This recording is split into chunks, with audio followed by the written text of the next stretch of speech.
Hello guys, this is the last video of the three-part series on never struggling with daily bias again. If you've watched the first two videos, then good. If not, maybe you'll be interested in taking a look at that. In this video, this third part, I'm going to try to do my best to make it as short as possible.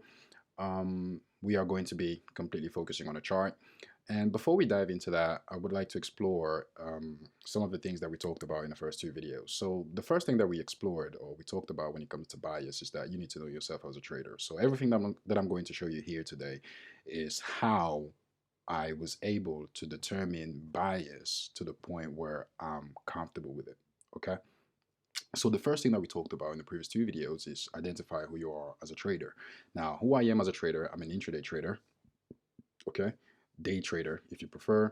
I only trade futures. I don't trade forex. So everything that I'm going to show you or explain to you in this video is futures related, especially yes or S&P 500, but it also applies to Nasdaq because I also trade Nasdaq every now and then. When I'm talking about bias, what I mean by bias is the direction I am likely looking for trade opportunities and what I'm targeting every single day that I trade is 10 to 15 points per day. Now, this fourth point ties in a lot with the reason why I'm an intraday trader because I really want, I really like the opportunity to be able to go into the market and get one trade. That's just my personality. That's how I am. I like the trail. I like the whatever. So instead of over trading or whatever, I was able to condense, that desire of always being in the market to, you know, the possibility or the ability to have one trade per day. All right. And only looking for 10 to 15 points per day. And I was able to come up with this conclusion. It wasn't random, it wasn't out of the blue. I was able to come up with this because during the entirety of last year, every single month, the market was giving you an average 20 points per day. So I want to be able to grab 10 to 15 points out of those 20 points average per day. So this is it as who I am as a trader. All right. So this is established for me. Now, how do I how do I determine my bias coming from here? Now, obviously, one thing that I mentioned in the previous two videos, I think it was the part two, I said that one thing that you need to do is really study market behaviors. All right. Now, where does bias come from? Bias comes from, the different market conditions that you're going to have or that the asset you're trading is going to give you. We talk about bullish trend, bearish trend, sideways behaviors. All right. So you need to be able to backtest those behaviors to come up with your own way of doing things. All right. So one of the things that I did in my backtest of behaviors, not backtest of strategy, backtest of behaviors, literally getting familiar with the asset, what the asset does and how the asset does it, is trying to find the behaviors that the market or S&P does in a bullish trend or when it's about to go bullish or whatever, behaviors for bearish trends and sideways behaviors. Okay. Now, once I identified all of that, it became a question of, right, I have all these different conditions and I have all these different situations that happen when the market is about to go into these kind of conditions. How do I now use it to determine my bias? Now, I include ICT concepts, auction market theory, because that's where I come from. I include those two concepts and maybe other concepts that I've learned that helps me, other concepts that I've learned that help me look at the market in my own way. All right. So the first thing, what we are going to be focusing on is this one right here, bullish and bearish market conditions. Sideways behaviors is very straightforward, but I don't want to cover it in this video because I want to make the video short enough. So bullish and bearish behaviors, all right? So what am I looking for? From an ICT concept perspective, the first thing that I look for is liquidity pools, okay? That is the first cause. All right, if I want to go bullish, I'm trying to identify the most recent or the most visible or obvious intermediate term highs or lows that the market may target and possibly give me an opportunity of reversals and stuff like et cetera, et cetera. So I'm looking for liquidity pools. The second thing that I'm looking for is daily order blocks. Now, for the most part, if you go on YouTube and look at how to identify bias, people are always going to show you how to identify order block right here, fair value gaps right here, fair value gaps right here, and then an order block right here, etc., etc., etc. Obviously, all these in a direction on which you think the market is going to go. So let's say the market is bearish, and they're going to tell you that if you are looking for a sell trade or if you are looking for shorts, you need to be waiting for a trade at this level. Okay. I don't think that's a good approach, but it doesn't matter whether I think it's a good approach or not, but that doesn't work for me because I'm an intraday trader. All right. I don't need to know all of this. I really don't. I'm really not interested. Okay. I have other ways that I can come up with it. And that's what you need to get at, to help you with your bias. One thing that you need to understand is that all these videos on YouTube, whether they are good videos or bad videos, it doesn't matter. People do their own studies. The one information that they always miss in those videos, I've watched those videos as well. So the one information that they missed in those videos is that they never really tell you how they came up with that realization. It's not just ICT, because ICT himself says that he is showing you how to identify bias based on his own experience, based on his way, based on his understanding of what the market may do. Now, don't get me wrong, he's our mentor, but what you need to get from that is that he had to do his own studies, with amongst his, when you take into account his 30 years of experience or whatever, that's 30 years of studying behaviors, etc., etc. And that helped them come up with all these things. I think somewhere he's already done the bulk of the work to show us where we can potentially find trades. Now it's up to us using that, those concepts that he's given us to find and study, okay, when this behavior happens, if ICT is right about the market, the liquidity pools and stuff like that, what happens during the liquidity pool for me to engage into that? It's not just a matter of order blocks. It looks cool, but you end up with a lot of boxes on your chart, and you get confused, and it makes you feel like you're predicting the market. At least it makes me feel like I predict the market. So however, the daily OB is one thing that I look for as far as market behaviors to help me decide, or to give me the idea in which direction I want to be taking trades. I'm also looking at the previous day candle close, okay? And I'm also looking at the weekly IB range. These are the four different behaviors that I'm looking at, that I'm looking for when I'm trying to decide what is the bias going to be. So that being said, let's jump into this and let's start with the liquidity pool. When you identified a liquidity pool, let's say you identified this liquidity pool right here. So you saw this high and you thought to yourself, okay, this could be a nice liquidity pool, for me to take a trade. Okay, what would be the confirmation of this behavior? All right, so the market grabbed the liquidity. What is the confirmation for you to decide that after this liquidity grab, I'm going to be bearish? Why did you not look at the market the same way when, let's say, this liquidity, these equal highs were grabbed, for example? All right, you need a confirmation. Okay, you need parameters in place to help you with that bias, and you can only get those parameters by investigating for yourself. It takes time, though. It does take some time, but it can also be easy depending on where you are in your education timeline. All right, so for me, for instance, when it comes to liquidity pools, on the daily chart, everything here is from the perspective of the daily chart. I forgot to mention that. Every single behaviors here is from the perspective of the daily chart. I don't care about the 4-hour chart. I don't care about the 1-hour chart when I'm trying to determine bias. I'm only looking at the daily chart. That's all I need. All right. So starting with liquidity pools, one of the confirmation that I have, or my main confirmation, is a strong initiative tail. All right, people call it a pin bar, people call it a hammer, people call it what else? There are a lot of names for it. All right, I call it strong initiative tail because it's a term that I learned from auction market theory. That's where I started trading. That's what I started with. That's the concept I started with before finding out about ICT in 2021. So I'm looking for a strong tail, all right? Because I've noticed every time the market grabs liquidity on the daily chart, you're likely to get this type of candles, all right? So let's backtest it together and let's see if it's true, right? So liquidity pool, boom, um, kangaroo tail or initiative tail candle.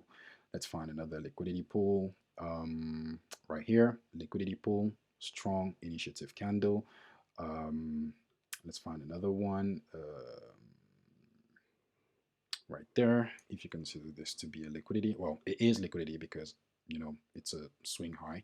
So liquidity pool, strong initiative candle to the downside. It's not a tail, but if you merge it with the 2-day chart, it's likely going to show you a tail. I think it was right here. Yes, right here. Boom. Strong initiative candle. Let's go back to the daily chart. Um, right here, we have a grab of liquidity, strong initiative candle tail. Right here, you have a liquidity grab, but it's not a strong initiative candle tail. So these are exceptions to my own rules. Okay, so these things can happen, and I need to find a way to maneuver them. We're going to get into how I maneuver this kind of situation. Um, you have a case here, liquidity grabbed. This one in my rules doesn't really apply as a initiative candle because there is a way I like my initiative candle to form. All right, so this won't apply, but this definitely applies. The body is towards the downside, so this doesn't count. This to me doesn't count as a pin bar or hammer or whatever you call it. Okay, so let's find another one right here. Strong initiative candle after the grab of liquidity. I only need this range, okay? I don't need the market to go to the sky. That's also another mistake, or not another mistake, but another thing that seems to be happening when you're trying to trade the way people are showing you how to do how to identify your daily bias on YouTube is that you have this false sense that if the market takes this level, takes out this liquidity, we're just going to trade all the way up to, I don't know, another PD array or something like that. Yes, it can happen, but also it doesn't have to happen. That's the first thing you need to remember. And also, you cannot trade for like ICT to save your life. The guy has 30 years of experience. You probably have 1 or 2 years of experience. You need to create parameters within your level of understanding of the market so far that will help you extract money from the market, and it needs to be a defined extraction as well. um, we look at this area, we have a liquidity grab at this point, strong tail candle, so I'm bullish. Let's find another one. This one I'm going to cover it afterwards, but here we have a strong, well, it's not really a strong tail right here, but the next candle gives us a good reason to go short. So you wait for a fair value gap at this level. Um, whereas another one, you have another one here, strong tail right here, strong tail. You have another one here. If you look at this entire area, you have a strong tail. The next day, you could have a great, bearish move and then probably lose the next 2 days because you expect some bearishness, but after that the market gives you exactly what you've been preparing for. So it's all a matter of preparation. Okay, I can go on and on and on and on and on with this. Right here, instead you have a consolidation, but again it's a matter of merging candles. If you merge this candle and the candle that actually, if you merge the previous candle and the candle that actually grabbed the liquidity, it's going to give you a tail. If you merge these two candles, you're going to have a tail. So let's try the 2-day chart. Right there, you see this strong tail. All right, so that is one parameter that I use on the daily chart. I'm not doing things like ICT. I'm using ICT concepts to create my model. What ICT shows you more often than not with the higher time frame liquidity area is that once you identify your liquidity and the market takes it out, you go on a 1 minute chart and you're trying to get an entry on a 1 minute chart to go to the upside. What I've noticed from market behavior for my own self is that every time I do that, I never really time my entries the right way.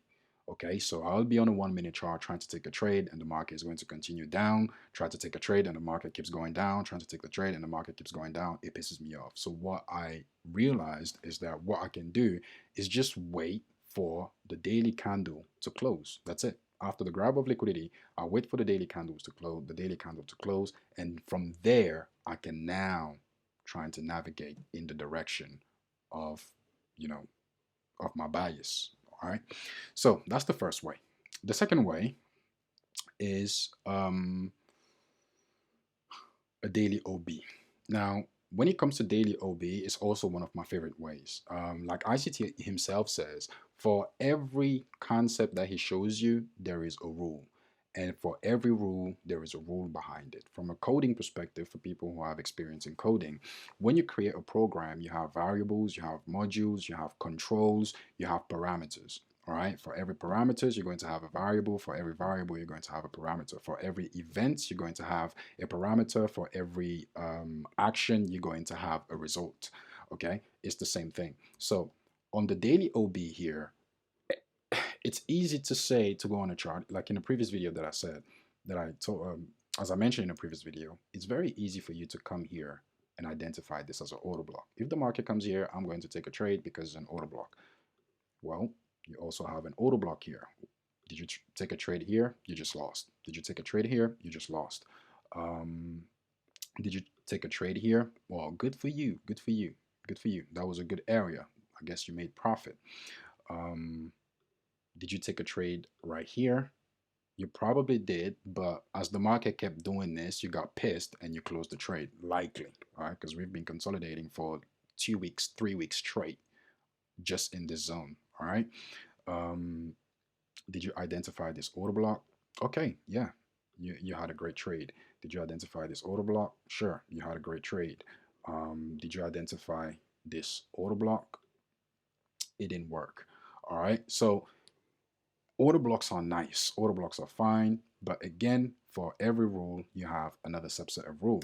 So when I identify my order blocks, it needs to be in the context. It needs to be in the context of the narrative. Where are we? Where did we grab the liquidity to have this order block? Why is this order block valid? You know, what is the range like, etc., etc. So when you investigate these different behaviors, you now set some rules. Okay, cool. If I identify an order block, sorry, let me just remove these alerts. I don't know why they're here. It's probably from last week trading. Right there and right there. Okay. So when you have these order blocks, these different order blocks that you identify on your chart, let's take this example right here, because I do remember this day perfectly. So the market trades up. We grab liquidity very hard. I'm looking for these highs to be taken out. Okay. The most significant liquidity zone that I can target was this one, all right, from this low. So how do I trade this? The market reaches this level.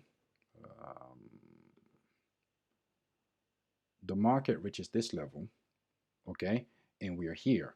Now, I can go on and say to myself, I can just identify the open of this candle, OB, when the market comes down here, I'm looking for a trade at this level. Okay, I can simply do that. However, I also noticed from my own way of trading, from my own style of trading, it doesn't really work for me. So one rule that I implemented for this behavior, this order block behavior, is that I'm selecting the entire block and I'm waiting for the trade at the 50% of the said order block. That's it. Okay. This is also what ICT calls the OB threshold. I found out that it works quite well on the daily chart on S&P 500. You know, it's the most secure thing. So if I am looking for a trade on the lower time frame, in this order block, it has to be at the threshold. If it's not at the threshold, I am not interested. I'm just going to wait another day and reanalyze the market to do something. So let's say the market comes down here from this point, okay, and reacts, let's say, at this point right here and then flies. It's fine. I'm just going to be waiting for a trade somewhere around this level while still being aware that this 50% threshold of the order block hasn't been tested. Okay, so if I get stopped out of here, I only have myself to blame because I'm supposed to be waiting for this level. So let's see where the market went. Come down, come down, boom, we tapped it all. So at this point, as you can see here, once we reach the 50% of the order block, I have from the 50%, sorry, I have from the 50% to down here to wait for a trade on a lower time frame. All right, so this is October. Let's see what the 8-minute chart gives us here. And hold and behold, you have a nice juicy market structure shift right here that takes you to the upside. So that's how I identify my bias. That's how I use these ICT concepts to help me be comfortable with my bias. All right. Now, how many of you would have seen this order block and think to yourself, oh, um, do I identify this order block as well? Is the market going to stop here? Or, sorry, is the market going to stop here? Yeah, sure. The market is going to, fuck, I hate this thing, man. Fucking hell. The market is going to slow down at this level. Sure, the market is going to react at this level, but is it the trade that's going to take you to the upside? All right. The market is going to react at this level, but is it going to be the trade that takes you to the upside? There is a fair value gap somewhere here. The market is likely going to react at this level, but is it the trade that's going to take you to the upside? Now, when you think about the way you trade, how many of these levels in the range do you end up identifying if you go on a 30-minute? How many levels in this range do you end up identifying on your chart in the hopes that the market is going to react there and give you a trade in the direction that you're going? Now, here's the kick. I might be waiting for the threshold of the daily order block, but you might not. However, if you're not going to do it, if you're going to identify, let's say, this level as your order block, sure, you had a reaction here. You need a set of rules that said, if this is where I'm going to take my trade, I need to get out at this level, or I need to get out at that level. You know what I mean? You need to have a, how can I say, some case studies and some past proof that when the market, does this, gets to a daily order block, this is where we are likely going to react. Okay, I am going for the highest probability. I am going for the area that's going to just shoot me to the sky very quick in my daily, in the attempt of catching the daily range, because that's how I like to trade. For as an intraday trader, I like to catch the daily range. So this way of doing things for me, when I'm looking at the daily order block to put me in a biased direction, this to me is what I'm very satisfied with. I don't mind not trading this day or not trading this day. If I'm not sure, I don't mind it, because I know when it gets to my point, I'm definitely going to catch probably the trade of the week for me. All right. So that's one way. Now let's look at the third behavior that I look for when I identify my bias. Let me just get out of this. The third thing that I'm looking for is the previous day strong close. Now, this is also one of my favorite. Actually, all of these are my favorite. There is one that I didn't mention here, which is the liquidity void. I like to look at these liquidity void. The market always comes back to the 50% of it. I'm sure this is like a very old technique. There is nothing new here, but I like to look at this on a daily chart. I'm not interested in this one on the lower time frame. The daily chart for me is the best when it comes to identifying bias. Just like ICT says, I'm not saying anything new here. But before we get to the liquidity void that I forgot to add here, we're going to talk about the PD strong close. Okay, so what I tend to do sometimes when I'm too lazy to analyze the market and do whatever, what I would do on the chart, let's say on this day, right? Let's say I did not see this right here, okay, and I did not see this. I did not participate in the market when we did this, right? So what I'm going to do, actually, this is a bad example because the likeliness of me seeing this is very high. Let's take an example such as, yeah, let's take a day like this. Let's take a day like this right here, okay? This is a strong close, okay? Strong previous day close. I'm bullish. I don't care. You know what I mean? Volume is on my side. I'm bullish. There might be some residuals, at that stayed at the some residuals at the close of the market. So I know I now need to look for a trade, anywhere below the close. That's it. That's really all I need. But I am also able to do this, or to implement this behavior as well, to help me determine my next day bias, because I have gotten to a point where I can really look at the market from, live data. I can read live data and anticipate what the market may do or may not do. All right. So timing, when you add time to your trade, just like ICT teaches, is really dope. Like, let's take a day like this. All right. So you had such a strong day, strong close. I'm bullish. I don't question it. I don't guess. I'm bullish. I've backtested this behavior enough to give me the confidence that I have a 50-50% chance that the market goes in my direction. And actually more than 50-50% chance, because if we actually go about it, let's say we have this strong close right here. Not the strongest, but nonetheless, right? Coming from an order block on top of it, I'm going to be bullish. So first of all, coming from an order block, I'll be making money on this day. 2, 3, probably going to lose on this day, but that's 3 against 1. One loss out of 4 trades. And the next day, I'm bullish again. What do you want from me? You know what I mean? Same thing. So um here, strong bullish move. 1, 2, 3. All right.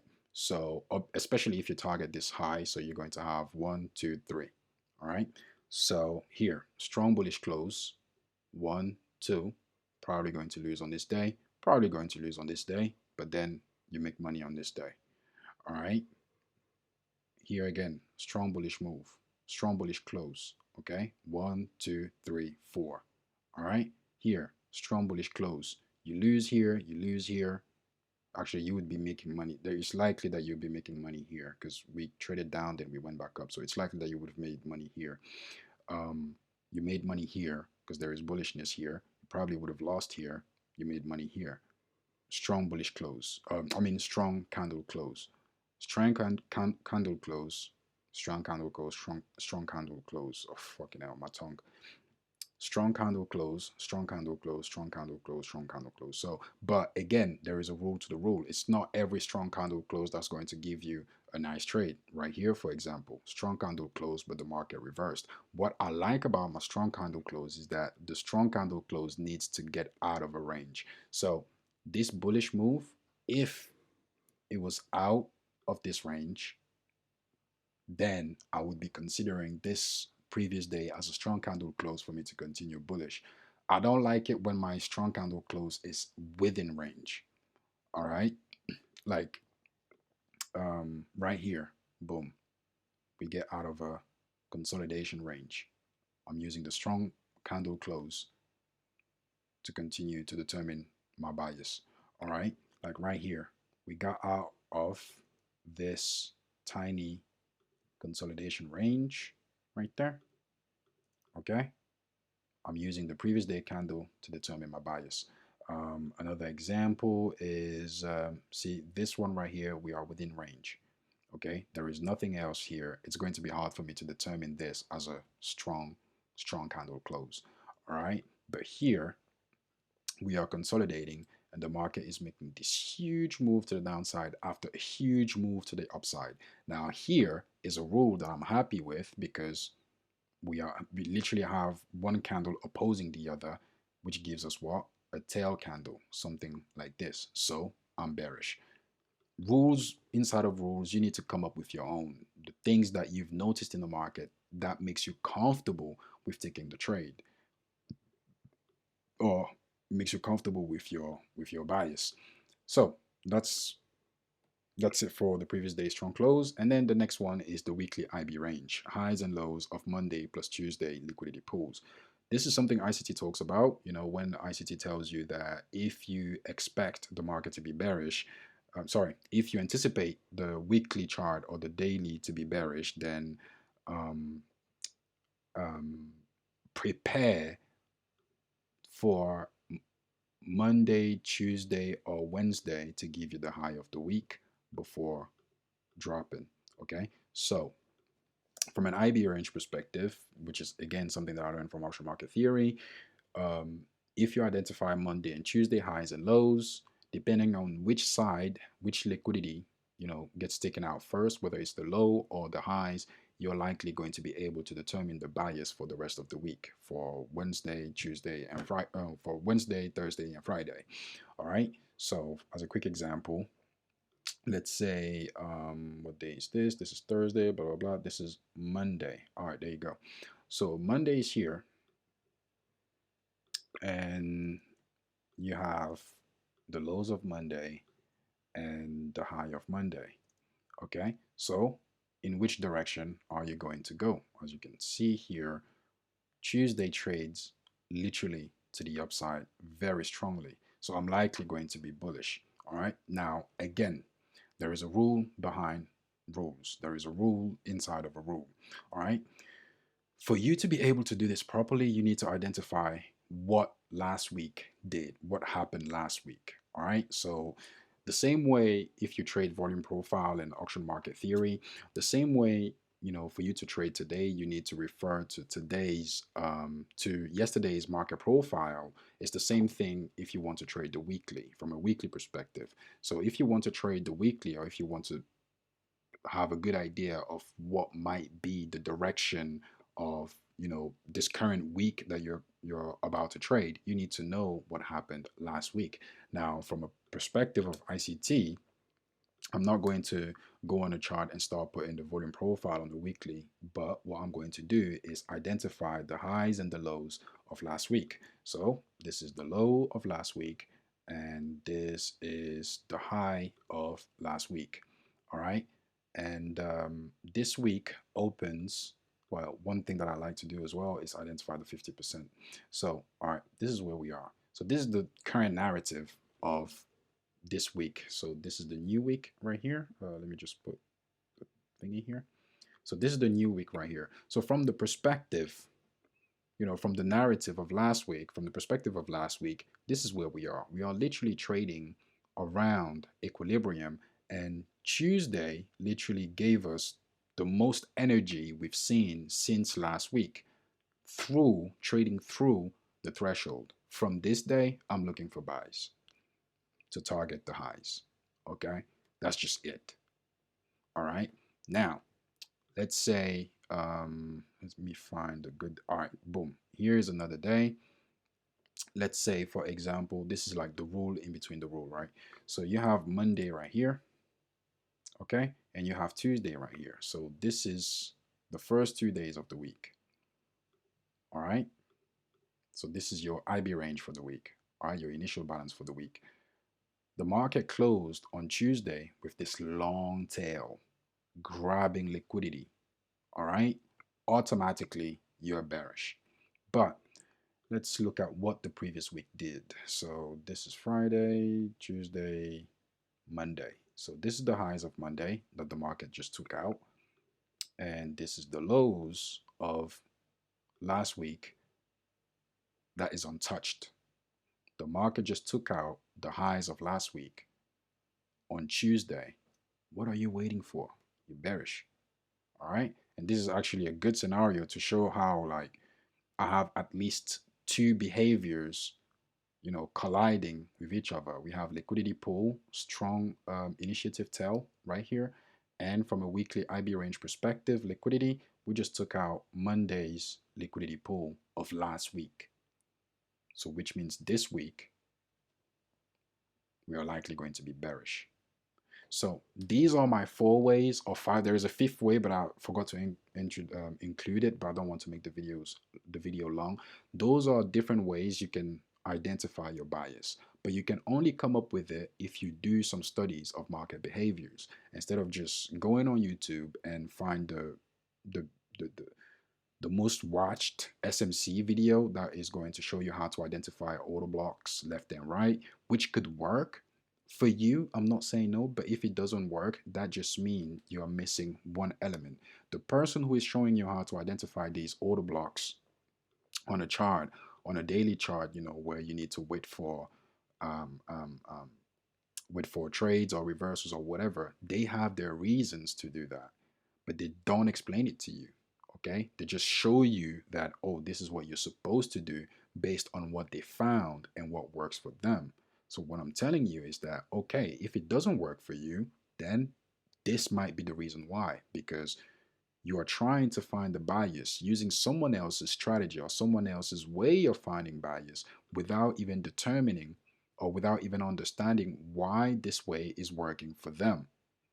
Maybe they are a swing trader, which means taking a trade at this point, their stop loss right here, targeting whatever it is, one, you know, a 1 to 2 risk to reward ratio. That's their style of trading. That's their way they trade. You don't know that, or maybe you know if you follow them on their channel, but I hope you get the point. All right, so is this the way you trade? Does this fit your trading style? Does that person, you know, who is showing you this stuff has a trading style that fit yours? Do you even know your trading style? Do you even know what you want from the market? Do you even know what you're trying to expect from the market? From every single one of these behaviors that I've showed you, I'm able to extract 10 to 15 points per day. Grab of liquidity right here. Okay, I have a guaranteed 10 points on this day. I have a guaranteed 10 points of this day. I have, especially, all right, so if I take a trade here, my target is going to be the 50% of this order block right here, first of all right? So I have this entire range where I could make 10 to 15 points, all right? 15 points here, 15 points here, 15 points here, 15 points here. That is more than enough for my intraday trade. I don't need more. If I'm in a situation where the live data is showing me more, showing me that I can get more, then I'm going to get more. But essentially, I'm looking for this. And this approach of identifying or investigating market behaviors that fits with my personality, who I am as a trader, my mission statement as a trader, this is more than perfect. That's why when I hear people say, I'm struggling with bias, I'm like, dude, you don't have to. All right. I'm never struggling with bias with this. I'm never. And I was only able to do this and be comfortable with it by doing back tests of market behaviors, not back test of the strategy. All right.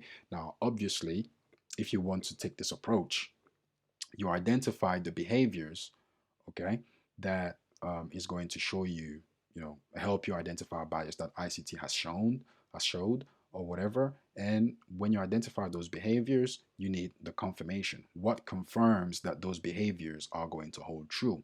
All right. Once you have the confirmations, you need to have the entry. Okay, the cause, if I can say like that. You, like I said in a previous video, you need to have the cause. Once you have the cause, all you do, you sit back and relax and you wait for your trade. If it doesn't pan out, then it doesn't pan out. All right. And obviously, once you have your cause, you need to have entry confirmation. All right. So that's how you need to you know, to put things together to help you with your daily bias. In my humble opinion, that's what I've done. That's what works for me. So I hope you learned something. I hope this video is not too long. I'm going to stop the recording now. And if you like this type of video, subscribe. If not, then sorry I couldn't help. See you in the next video.